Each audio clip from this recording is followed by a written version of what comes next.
Let me ask you something uncomfortable.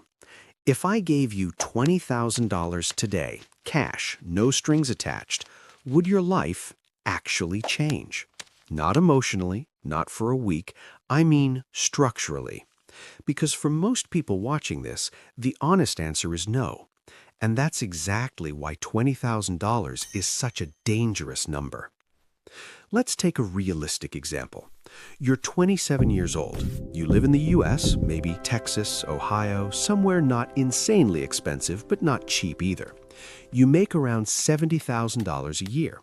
After federal tax, state tax, Social Security, Medicare, your take-home pay is roughly $4,300 a month. On paper, that sounds fine. Most people would say you're doing okay. Now, let's look at where the money actually goes. Rent is about $1,500. Utilities, internet, phone, around $250.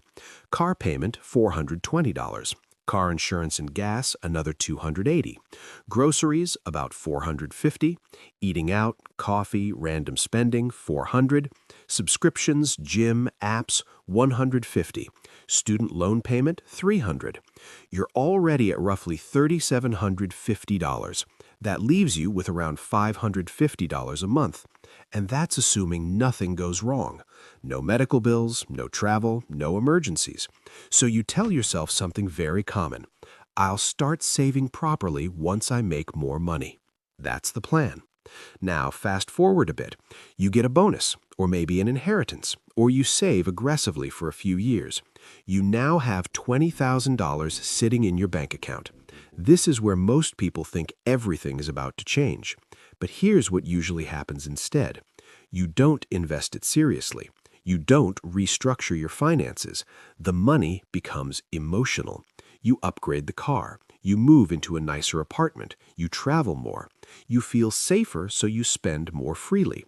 Nothing extreme, just small upgrades. And 6 months later, you're still stressed about money. Same monthly pressure, same anxiety before rent day. The $20,000 didn't fix anything because it never touched the system. Here's the uncomfortable truth. $20,000 feels big, but it's not life-changing money.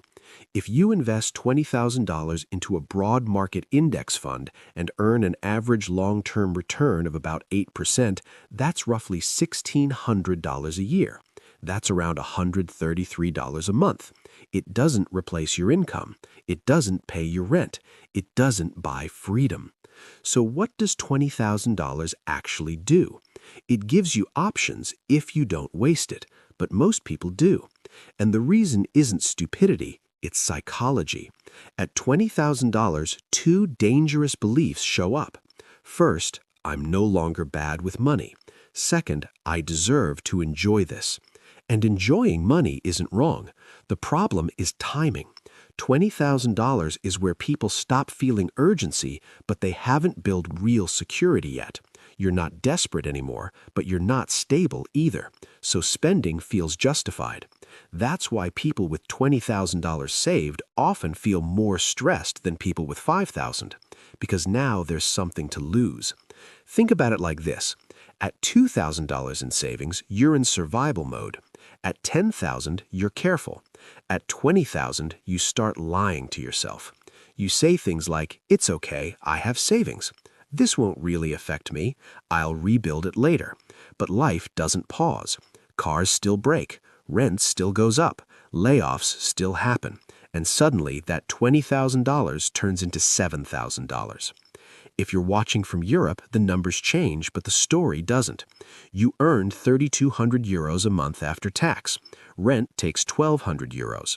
Transport, 250 euros. Food, 400 euros. Lifestyle and subscriptions, 350 euros.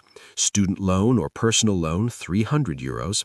You're left with around 700 euros. You save for years. You hit 20,000 euros.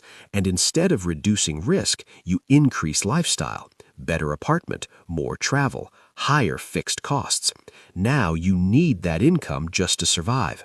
Same trap, different currency. Here's the part most people miss. $20,000 isn't a finish line, it's a decision point. After $20,000, money stops being about survival and starts being about structure. This is where smart people do three boring things. They lower fixed monthly costs, they increase their margin of safety, and they invest automatically. Nothing exciting, nothing flashy, but it works. A rational use of $20,000 might look like this: $8,000 as an emergency fund, $7,000 to wipe out high-interest debt, $5,000 invested slowly and consistently.